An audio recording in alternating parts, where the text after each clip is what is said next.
நண்பர்களுக்கும் நேயர்களுக்கும் ஜான்சியின் அன்பார்ந்த வணக்கம். போன வீடியோவில் நம்ம சிக்கன் டிக்கா எப்படி செய்கிறதுன்னு பார்த்தோம். இன்றைக்கி நம்ம சிக்கன் டிக்கா மசாலா எப்படி செய்கிறதுன்னு பார்க்கலாம் வாங்க.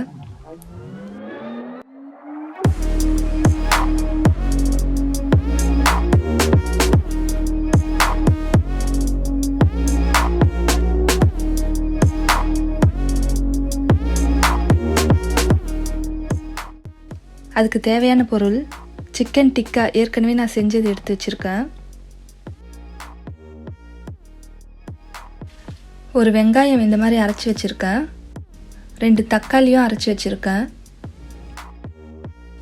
உப்பு தேவையான அளவு, எண்ணெய் தேவையான அளவு, மல்லி 2 டேபிள் ஸ்பூன், மிளகாய்த்தூள் 1 டேபிள் ஸ்பூன், தாளிப்பதற்கு சோம்பு கொஞ்சமாக எடுத்துக்கோங்க, 2 பட்டை, 2 கிராம்பு, 1 ஏலக்காய்.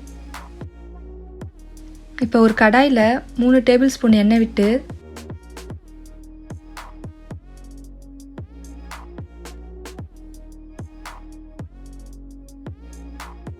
அது சூடானதும் சோம்பு, பட்டை, கிராம்பு இதெல்லாம் போட்டுக்கலாம்.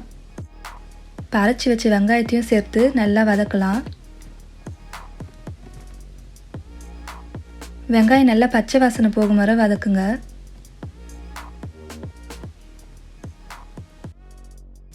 இப்போ வெங்காயம் நல்லா வதங்கிடுச்சு.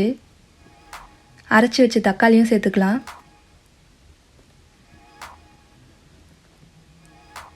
சேர்த்து நல்லா வதக்குங்க. இப்போ தக்காளியும் நல்லா வெந்துடுச்சு. அதில் 1 டீஸ்பூன் மிளகாய்த்தூள் போட்டுக்கிறேன்,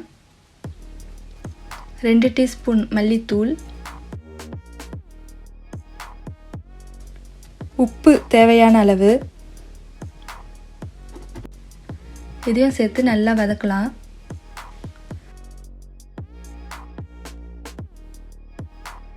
இப்போ இதில் கொஞ்சமாக தண்ணி விட்டுக்கலாம்.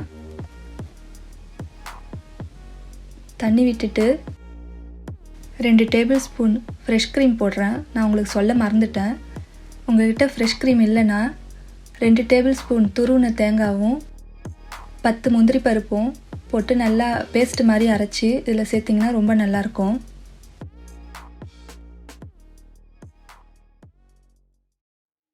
இப்போ இதில் சிக்கன் டிக்காவை சேர்த்து நல்லா கிளறி விடலாம். இப்போ இதை நல்லா மசாலாவோடு சேர்த்து வேக விடுங்க. இப்போ இது நல்லா ரெடி ஆயிடுச்சு. அவ்வளோதாங்க. இப்போ நம்ம சிக்கன் டிக்கா மசாலா சூப்பராக ரெடி ஆகிடுச்சு. இதை நானோட அப்படி இல்லைன்னா சப்பாத்தியோட வச்சு சாப்பிட்டா ரொம்ப நல்லாயிருக்கும். சிக்கன் டிக்கா மசாலாவை நீங்கள் உங்களே செஞ்சு பாருங்கள். செஞ்சு பார்த்துட்டு எப்படி இருக்குன்னு எனக்கு கமெண்ட்ஸில் சொல்லுங்கள். இந்த வீடியோ உங்களுக்கு பிடிச்சிருந்தா லைக் பண்ணுங்கள், ஷேர் பண்ணுங்கள், கமெண்ட் பண்ணுங்கள், மறக்காமல் சப்ஸ்கிரைப் பண்ணுங்கள். மீண்டும் ஒரு நல்ல ரெசிபியோடு சந்திக்கிறேன். நன்றி, வணக்கம்.